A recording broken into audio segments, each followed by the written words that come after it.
Hello बच्चों, आज हम लोग सेल साइकिल इन सेल डिवीजन में आगे बढ़ने वाले हैं। मैंने आपको फर्स्ट वीडियो आप लोगों को प्रोवाइड किया था जिसमें मैंने कुछ बेसिक कॉन्सेप्ट्स बताए थे कि इस चैप्टर में क्या क्या आप लोगों को एज अ बेसिक कॉन्सेप्ट पता होना चाहिए। So today we are further move for cell cycle and cell division. ठीक है, तो अगर आप लोगों ने वो वीडियो नहीं देखा है तो वो वीडियो में पहले जाइए और देख लीजिए ताकि आपको ये जो कंटेंट है वो इजीली समझ में आए। सो शैल वी स्टार्ट। आप लोग बुक कॉपी पेन लेके सब रेडी हैं?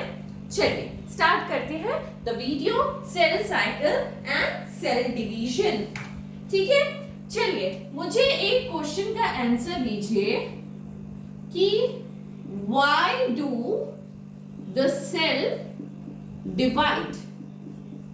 ठीक है, क्वेश्चन है कि सेल क्यों डिवाइड करता है। सेल डिवीजन, सेल साइकिल सब पे जाएंगे हम आगे, बट सबसे पहले वो डिवाइड करता क्यों है। Why it is necessary to be a cell to divide। क्यों डिवीजन जरूरी है, थोड़ा सोचिए और सोच के मुझे बताइए। Yes, your first answer is correct कि किसी भी ऑर्गेनिज्म के ग्रोथ के लिए डिवीजन बहुत इंपॉर्टेंट है।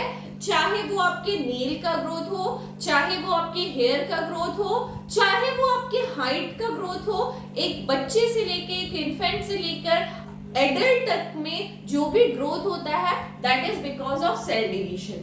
ठीक है, और दूसरा बताइए,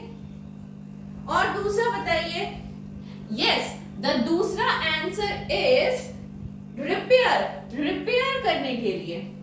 ठीक है, कहीं कुछ चोट लग जा रही है आपको तो वो सेल क्या होता है, कट गया आपके हाथ पे अगर मान लीजिए, तो क्या होता है एक डेड सेल आता है, वो निकल जाता है तो आप देखते हैं न्यू सेल्स आ गए होते हैं and the skin colour again match, है ना। सो रिपेयर ऑफ योर बॉडी। ठीक है, और बताइए। Yes, the final answer and the most important answer is reproduction। है ना, एक सेल से, एक ऑर्गेनिज्म से फर्दर उसकी स्पीसीज को आगे बढ़ाने के लिए, उसके जेनरेशन को आगे बढ़ाने के लिए cell division is very important. ठीक है, सो मैंने क्या क्या बोला, why cell divide, for growth, for repair and for reproduction. GRR। ठीक है, ग्रोथ, रिपेयर एंड रिप्रोडक्शन के लिए cell division is very important.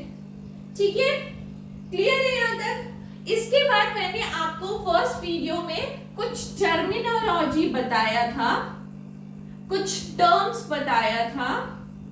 वो टर्म्स है डीएनए, क्रोमोसोम, क्रोमैटिन।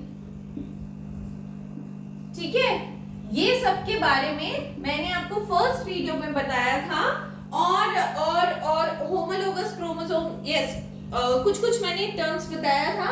साथ में मैंने आपको आरएनए वगैरह के बारे में नहीं बताया था। चलिए, RNA is nothing but DNA का ना सिंगल स्ट्रैंड। अगर डीएनए को मैं स्प्लिट कर दूं, DNA is double helical structure, last video में आपने देखा होगा। अगर मैं उसको स्प्लिट कर दूं तो एक सिंगल स्ट्रैंड मिलता है। ठीक है, दैट इज आरएनए।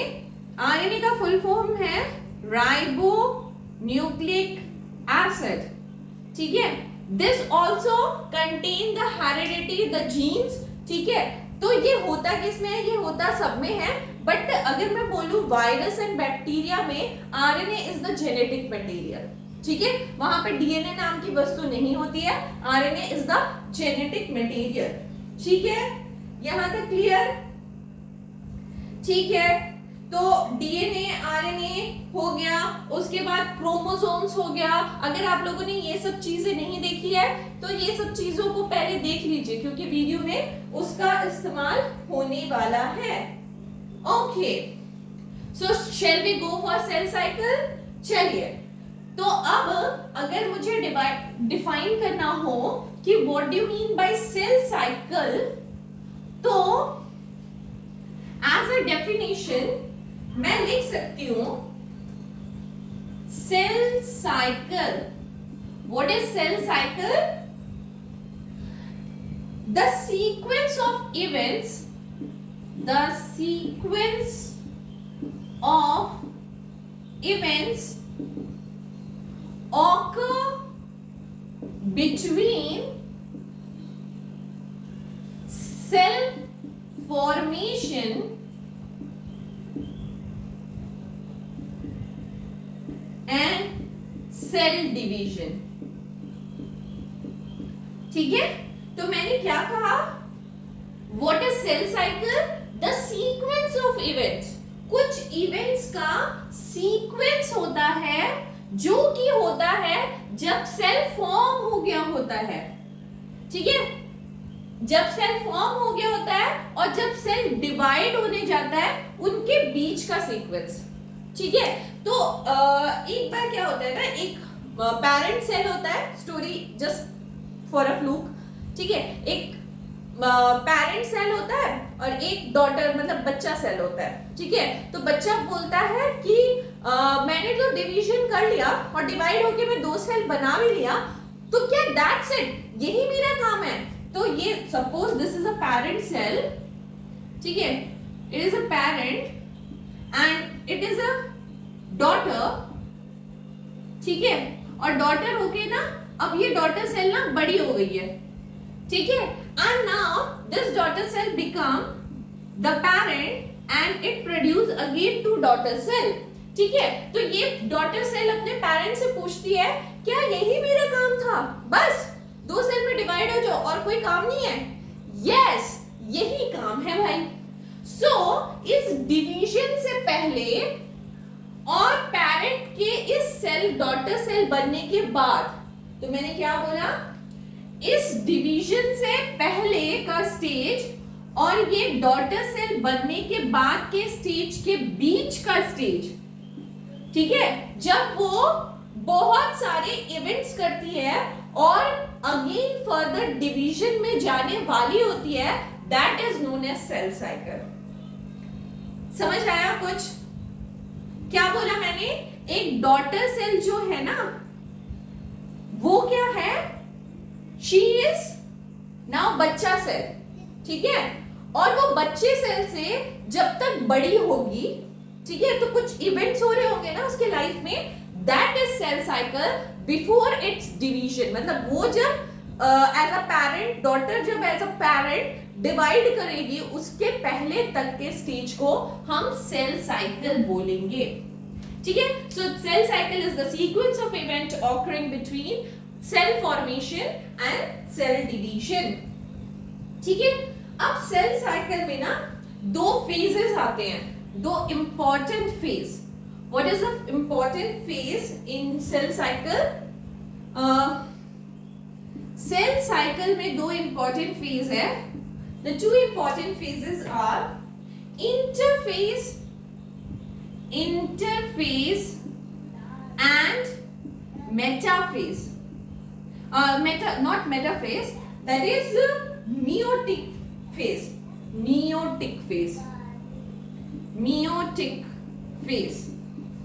ठीक है, मैंने क्या कहा, सेल साइकिल के 2 इंपॉर्टेंट फेज है, एक है इंटरफेज, एक है मियोटिक फेज. ठीक है, इतना नोट कीजिए, उसके बाद मैं आगे बढ़ती हूँ. ओके बच्चों, सो यहाँ पे मैंने एक सेल साइकिल आपको ड्रॉ करके दिया है. What is that cell cycle? यहाँ पे आप देख रहे होंगे एक सर्कल सा दिख रहा है, एक चक्री सा, एंड यहाँ पे कुछ मैंने फेजेस बनाए हैं. आई टोल्ड यू कि सेल साइकिल में 2 इंपॉर्टेंट फेज होते हैं. One is interphase and second one is mitotic phase. So interphase देखिए कितना बड़ा एरिया गैदर करता है. यहां से यहां तक इज इंटरफेस, इसके बाद यहां से यहां तक भी interface, and this one is also interface. जो आप रेड एरिया देख रहे हैं वो सारा कुछ इंटरफेस का एरिया है. अब इंटरफेस के एरिया में कुछ और चीजें आती हैं. That one is G1, S and G2 phase. G1 gap 1, S is for synthesis, G2 is gap 2. Gap 1 synthesis and G2 is for gap 2, ठीक है। एंड उसके बाद इंटरफेज होने के बाद एक माइटोटिक फेज आता है। Mitotic phase is again broadly divided into two halves, that is karyokinesis and cytokinesis. चलिए हर चीजों को ना एक एक करके धीरे धीरे एक्सप्लेन किया जाता है, ठीक है। सबसे पहले आ जाओ G1 फेज, ठीक है। We are moving to interphase, पहले इंटरफेज कंप्लीट करेंगे, उसके बाद फिर we move for mitotic phase, ठीक है। तो G1 फेज, सो G1 फेज आपको देखने में कैसा लगेगा बताए? एक सेल है and the nucleus is like this, or chromatin fibers, yes, वही chromatin fiber जो मैंने आपको लास्ट वीडियो में एक्सप्लेन किया था, and कुछ astes are there, ठीक है। ऐसा कुछ, this is a G1 phase, ठीक है, ठीक है। ओके, सो G1 फेज में क्या होगा? Cell is now at growing stage, ठीक है। तो सेल क्या करेगा? ग्रो इन साइज होगा। ग्रोथ, सेल ग्रोथ लिखा है ना, ये ग्रोइंग स्टेज है ना, तो सेल ग्रो इन साइज। सबसे पहला काम भैया, बच्चे से अब अगर बड़ा होना है मुझे, अगेन मुझे सेल डिवीजन पे जाना है, so we I have to grow myself, ठीक है। तो ग्रो करना है उसे। दूसरा काम क्या है? RNA and protein are synthesized for DNA replication. RNA and protein are synthesized for DNA replication. ठीक है, replication is a very important process for cell division. आगे चल के ना मुझे एज अ पेरेंट ग्रो करना है, सो मुझे ना बहुत ज्यादा अपने सेल में रिप्लिकेशन करना होगा, डीएनए रिप्लिकेशन करना होगा। डीएनए रिप्लिकेशन किसकी मदद से होगा? आरएनए एंड प्रोटीन की मदद से होगा। सो आरएनए एंड प्रोटीन का मैं ढेर सारा सिंथेसिस करने वाली हूँ यहाँ पे, ताकि मैं एस फेज में जाके डीएनए रिप्लिकेशन कर सकूं। अंडरस्टूड? ठीक है, डीएनए रेप्लिकेशन कर सकूं तो मुझे क्या क्या काम करना है? फर्स्ट काम is my cell size growth, और सेल साइज ग्रोथ होगा तो मैं पेरेंट के रूप में मतलब एज अ पेरेंट मैं डेवलप हो रही होंगी, और डेवलप हो रही होंगी तो मुझे डीएनए रेप्लिकेशन में जाना है, मुझे सेल का न्यूक्लियस का साइज बड़ा करना है। एक्चुअली में मुझे सेल के न्यूक्लियस का साइज बड़ा करना है। तो न्यूक्लियस अगर मान लो क्रोमेटिन फाइबर इतना सही है तो न्यूक्लियस बड़ा नहीं होने वाला है। न्यूक्लियस को बड़ा कैसे करेंगे? हम आरएनए प्रोटीन जबरदस्त तरीके से सिंथेसिस कर रहे होंगे, ठीक है। आरएनए प्रोटीन जबरदस्त तरीके से सिंथेसिस हो रहा है। जब सिंथेसिस हो रहा है तो तुम समझ सकते हो ना, जगह स्पेस की कमी हो जाएगी। जब स्पेस की कमी हो जाएगी तो न्यूक्लियस का साइज बढ़ेगा, न्यूक्लियस का साइज बढ़ेगा तो ओवरऑल सेल का भी साइज बढ़ेगा। यहां तक नोट कर लो, हो गया? पॉज करके नोट कर लो, हो गया? ठीक है। And the next phase is S phase. S phase. And the next phase is S phase. इस फेज को हम, अच्छा, this is also known as gap 1, ठीक है। This is also known as synthesis phase, ठीक है। Okay, so yeah, S phase जो है वो आपका कैसे दिख रहा होगा? ये आपका डीएनए है, ठीक है। ये this is chromosome, and I told you on the last video chromosome does not want to leave alone, so वो क्या करते हैं? रिप्लिकेशन में जाते हैं, एंड रिप्लिकेशन में जाके अपना प्रिपेयर क्रिएट करते हैं, ठीक है। This is doubling of chromosome number is replication, ठीक है। अपना पेयर बनाना, रिप्लिकेशन, यस रेप्लिकेशन, ठीक है, अपना डबलिंग करना अपने आप को। सो डीएनए रेप्लिकेशन यहां पे होता है, यहां पे क्या होता है, डीएनए रेप्लिकेशन हो रहा होता है। डन। तो मैंने बोला कि यहाँ पे मैं क्या करूंगी, यहाँ पे मैं अपने सेल का साइज ग्रो करूंगी। सेल का साइज कैसे ग्रो करूंगी, मैं यहाँ पे आरएनए एंड प्रोटीन को बहुत ज्यादा सिंथेसिस कर रही होंगी, जिससे मेरा न्यूक्लियस का साइज बड़ा हो जाएगा। न्यूक्लियस का साइज बड़ा होगा तो सेल का भी साइज बड़ा होगा। व्हाई वी मतलब include RNA and protein here, यहाँ पे आरएनए एंड प्रोटीन की क्यों जरूरत है, यहाँ पे आरएनए एंड प्रोटीन की इसलिए जरूरत है क्योंकि मुझे डीएनए का रिप्लिकेशन कराना है ना। So DNA replication happens in S phase, ठीक है, सिंथेसिस फेज, मतलब डीएनए सिंथेसिस हो रहा है यहाँ पे, DNA replication is happening here, ठीक है, ठीक है। And the last phase is G2 phase, and the last phase is G2 phase, that is gap 2 phase, gap 2 phase, ठीक है। एंड गैप 2 फेज में क्या हो रहा होता है, ध्यान से देखना, मेरा वहां पे क्रोमेटिन सिंगल स्टैंडर्ड था, ठीक है, chromatin is single standard, but इसका तो रेप्लिकेशन हो चुका है, इसका तो रेप्लिकेशन हो चुका है, ठीक है। अब इसका रेप्लिकेशन हो चुका है, मगर मतलब जो क्रोमोसोम है वो अपना नंबर डबल कर चुका है। Understood, understood.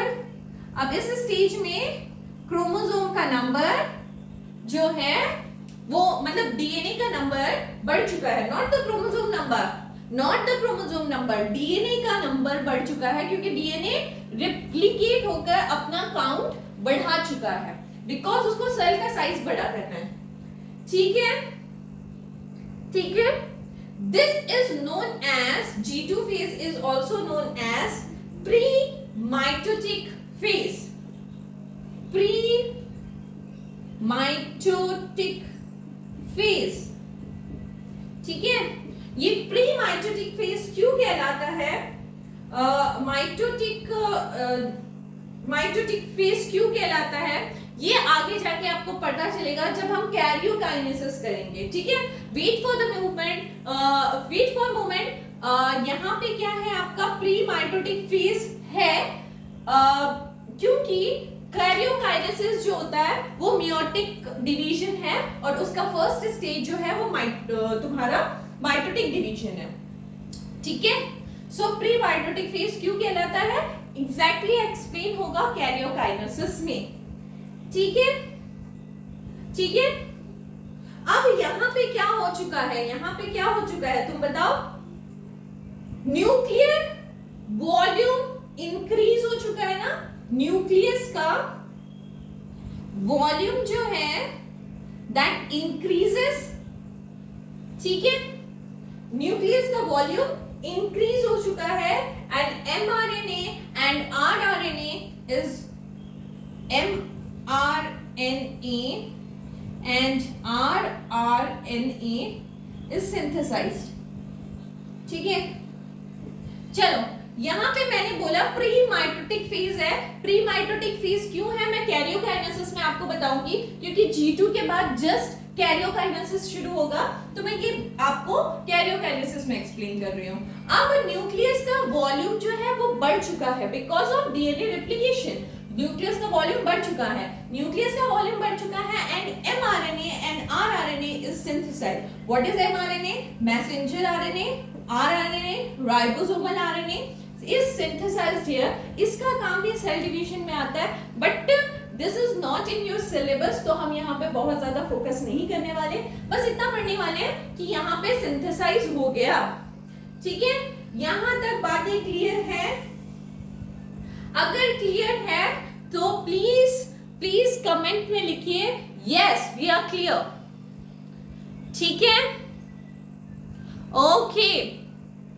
नोट हो गया? नहीं हुआ पॉज करके नोट कर लीजिए, ठीक है, okay. So here it is pre mitotic phase because mitotic का पहला फेज मतलब प्री मतलब माइटोसिस होने के पहले फेज में है, इसीलिए प्री माइटोटिक फेज। ठीक है, चलिए done. Now we can move for mitotic phase। ठीक है, चलिए मिटा लेती हूं मैं। तो यहां तक मेरे ख्याल से तो बातें क्लियर हो गई। And now we can move for mitosis.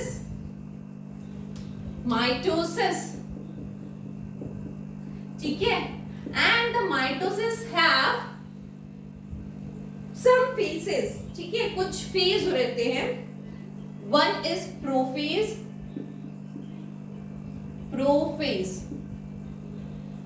Metaphase, anaphase, telophase and cytokinesis. Cytokinesis is the another phase. ठीक है, और ये सारे जो आते हैं, ये सारे आपके आ जाते हैं कैरियोकाइनेसिस में। ठीक है, ठीक है,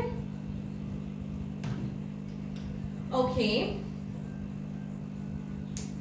यहां तक clear? What is karyokinesis? Karyo means cell, kinesis means division. So cell का डिवीजन हो रहा है कैरियोकाइनेसिस। Cyto means cytoplasm. अच्छा, karyo means cell, kinesis means division, तो सेल का division is karyokinesis. Cardio, we can say that not cell exactly, it's chromosome. ठीक है, chromosome का division that is karyokinesis. And cytokinesis, cyto means cytoplasm and kinesis means division. ठीक है, so cytoplasm का division is cytokinesis. Done? Okay. So one by one, I'm going to explain you everything. What is prophase, what is metaphase, what is anaphase, and what is telophase. ठीक है, ध्यान से सुनना। I'm moving with prophase. ठीक है, prophase में chromosome जो होता है ना, मैंने आपको बताया था फर्स्ट वीडियो में कि क्रोमेटिन फाइबर्स जो होते हैं वो पहले फाइबर के रूप में रहते हैं and when it is go for cell division, जब सेल डिवीजन के लिए जा रहे होते हैं तो वो कंडेंस हो जाते हैं, क्योंकि because of nature equal division करना है ना। तो इक्वल डिवीजन कैसे होगा यार? जब कंडेंस होके एक स्ट्रक्चर बनाएगा तब हम उसको इक्वली डिवाइड कर पाएंगे। सो प्रोफेज में यही हो रहा होता है, chromosome condense into x shaped structure. Chromosome condense into X shape structure। ठीक है, क्रोमोसोम कंडेंस होके X शेप स्ट्रक्चर बना रहे होते हैं, ये वाला स्ट्रक्चर। ठीक है, ओके, ठीक है। अब अगर मैं इसका शेप दिखाऊं तुमको, तो ये होता है cell, this is my nucleus and the nucleus is now become like this. ठीक है, इसको भी मैं एक्सप्लेन कर रही हूं ये ऐसा क्यों दिख रहा है। First I am drawing some chromosome here. ठीक है, सो क्रोमोसोम है and this is some asters.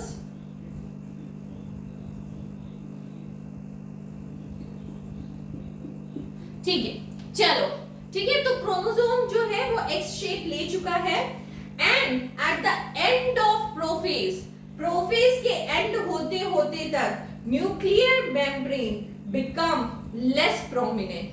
देखो मैंने डॉट डॉट में बनाया है, nuclear membrane become less prominent, prominent कब हो जाएगा लेस प्रोमिनेंट?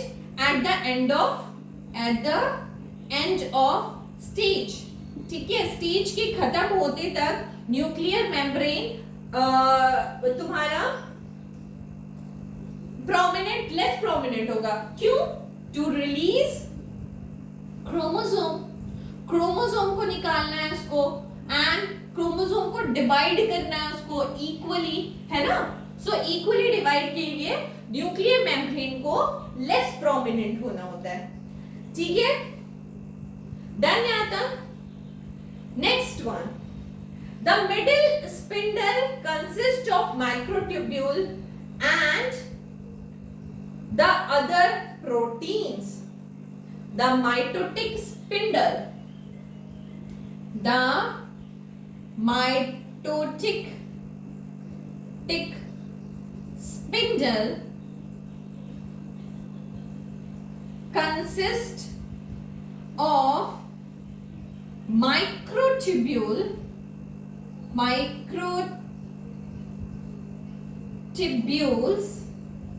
and protein, ठीक है।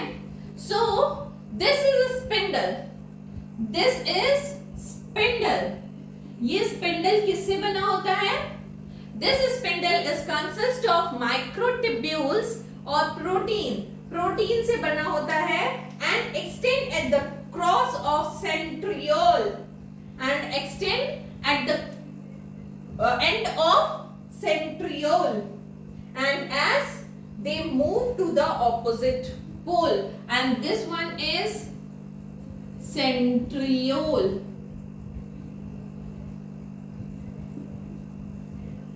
ठीक है, थोड़ा खिचड़ी पक गया। This one is centrioles। चलो मैं इसको सर्कल कर लेती हूँ, ठीक है। This one is centrioles, ठीक है। सो देखो क्या होता है, दिस इज स्पिंडल, जो ये स्टार के रूप में दिख रहा है ना, this is spindle, spindle and बीच का डॉट इज सेंट्रियोल। तो spindle is consist of microtubule और प्रोटीन से बना होता है and extend across the cell between the centriole, ठीक है, बिटवीन द सेंट्रियोल। और क्या होता है, they move opposite poles of the cell. अब धीरे धीरे ना ये जो एस्टर्स है इनको मूव करना होगा, सेंट्रियोल और स्पिंडल को मूव करना होगा टू द ऑपोजिट पोल, ठीक है। So further it move to the opposite poles. तो मैंने यहां पे क्या क्या कहा, मैंने माइटोसिस में आपको एक्सप्लेन किया कि first phase is prophase and the prophase consist of condense chromosomes, ठीक है। अब क्या है, सेल डिवीजन में जाना है, सेल डिवीजन में जाने से क्रोमेटिन फाइबर रहने से कोई फायदा नहीं होगा, क्रोमेटिन फाइबर नहीं रहने से फायदा होगा, तो क्या फायदा होगा, हैव टू बी कंडेंस, ठीक है। कंडेंस बना के वो क्रोमोसोम को एक्स शेप दे देंगे, एक्स शेप रहने से क्या फायदा होगा, सेपरेशन इजी हो जाएगा, ठीक है। सेपरेशन कैसे इजी होगा, पहले तो न्यूक्लियर मेम्ब्रेन को हटना होगा तब सेपरेशन हो पाएगा, ठीक है। न्यूक्लियर मेम्ब्रेन धीरे धीरे डिसअपीयर हो जाता है और क्रोमोसोम बाहर निकलने लगता है। And what is this star shape, this is spindle and centrioles, ठीक है। स्पिंडल जो होता है वो मेड अप ऑफ माइक्रोट्यूब्यूल्स और प्रोटीन से बना होता है and finally this structure have to be separate into the opposite poles, इनको ऑपोजिट पोल्स में आना होता है। यहां तक क्लियर, प्रोफेज, ठीक है। Pro means first, pro means first, so first phase prophase हो गया। चलो मिटा ले, okay. So prophase is done, so prophase हो गया। Now shall we move to metaphase, ठीक है। मेटा मीन्स मिडिल, ठीक है। तो मिडिल में क्या होगा, क्रोमोसोम भी मिडिल में आ चुका होगा। ठीक है, स्ट्रक्चर में देखो क्रोमोसोम भी मिडिल में आके सेटल हो चुका होगा। एंड आई टोल्ड यू, जो स्पिंडल थे और सेंट्रियोल थे वो वाला स्ट्रक्चर को ऑपोजिट पोल में आना होता है, and they are now in opposite poles. ठीक है, दिस इज मेटाफेज। ठीक है, इतना सुंदर नहीं दिखता है यार एग्जैक्टली, ठीक है, उसको समझना पड़ता है, बट आपके स्टेज में इतना काफी है। So chromosome lined up in the middle of the cell. तो फर्स्ट पॉइंट हम क्या लिख सकते हैं, chromosome lined up in the middle of the cell. ठीक है, सेल के मिडिल में क्रोमोसोम को आना होता है। Nucleus become less prominent, nucleus दिखेगा ही नहीं, nucleus now become less prominent. Clear है? That's it is all about metaphase. That's it is all about your metaphase. ठीक है, now go for anaphase. Ana means opposite. चलिए, ये भी हो गया। Now go for anaphase. Ana means opposite. What do mean by opposite? अब जो chromosome middle में सेटल हुए थे ना, because of spindle fibre and centriole, वो ऑपोजिट पोल्स में जाने के तरफ मूव कर जाएंगे। Now they are separating. ठीक है, now they are separating by the centromere. ठीक है, मैंने ऐसे क्रोमोसोम का स्ट्रक्चर आपको दिखाया था। This is sister chromatids and sister chromatid has a centromere construction, जो कंस्ट्रक्शन जो उसको बांधे रखता है। अब कंस्ट्रक्शन से वो हाफ हो गए हैं, वो सेपरेट हो गए हैं एंड सेपरेट होके ऑपोजिट पोल में जाने लगे हैं। That's why anaphase. ठीक है, spindle fibre pull chromosome to opposite poles. Spindle fibre pull chromosome to opposite poles. समझ आया? This is anaphase. यहां तक हो गया। अब telophase. Telo means end. Note हो गया? चलिए, नेक्स्ट इज टीलोफेज। टीलो मतलब टीलोमियर, याद है? Telomere, and. Telophase is and phase. ठीक है, एंड फेज में क्या हो रहा होगा, ध्यान से देखना। अब क्रोमोसोम सेपरेट हो गए हैं, तो अब दो सेल बनने की तरफ मूव हो जाएंगे। Now the chromosome is like looking like this. ठीक है, और यहां पे भी क्रोमोसोम कुछ अच्छा, this is not prominent now यार। Chromosome is looking like this. ठीक है, chromosome is looking like this now.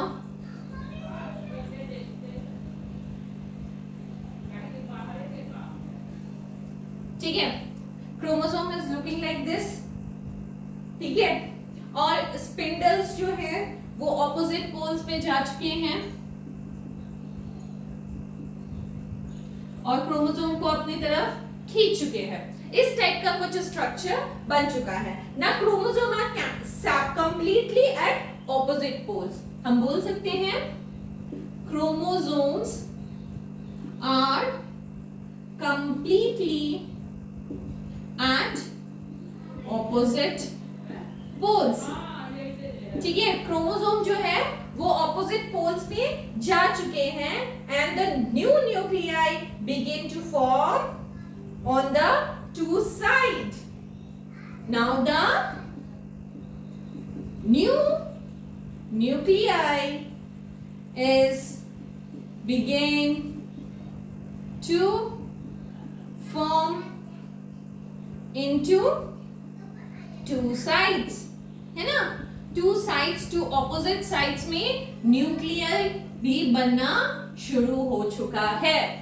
Still now the separation is क्या separation हो गया है? क्या separation होके two daughter cell में हो गया है? नहीं. So we have to move for cytokinesis. यहां तक नोट डाउन हो गया, मिटा सकते हैं. चलिए मिटा लेते हैं. ठीक है. Cytokinesis. Now we have to move for cytokinesis. Cytokinesis मतलब क्या हो रहा है? साइटोप्लाज्म का में डिवीजन हो रहा है and the cytoplasm construction become more and finally the cell is divided into two daughter cell. ठीक है. and the nucleus become more prominent. ठीक है.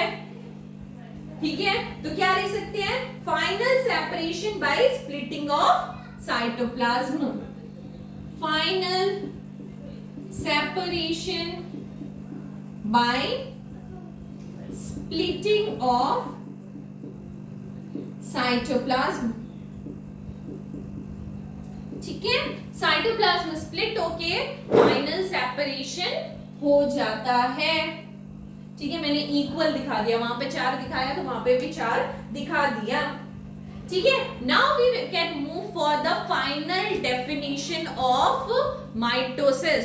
तो प्रोफेज में मैंने क्या बताया? Prophase is the first phase जहां पे एक्स शेप स्ट्रक्चर बन रहा होगा. एक्स शेप स्ट्रक्चर मेटाफेज में जाके मिडिल में इक्वेटोरियल प्लेन में आ रहा होगा. इक्वेटोरियल प्लेन से एनाफेज में ऑपोजिट पोल्स में चला जाएगा, सेपरेट हो जाएगा. सेपरेट होके टेलोफेज में इक्वल एंड्स डिवाइड हो चुका है, बट ओनली साइटोप्लाज्म नहीं डिवाइड हुआ है. न्यूक्लियस भी धीरे धीरे बनने लगा है. साइटोकाइनेसिस में क्या होगा? साइटोप्लाज्म भी डिवाइड होके टू डॉटर सेल में बन जाएगा. Now I am going for the final definition of mitosis. ठीक है. So mitosis, a type of cell division, a type of cell division that result in two daughter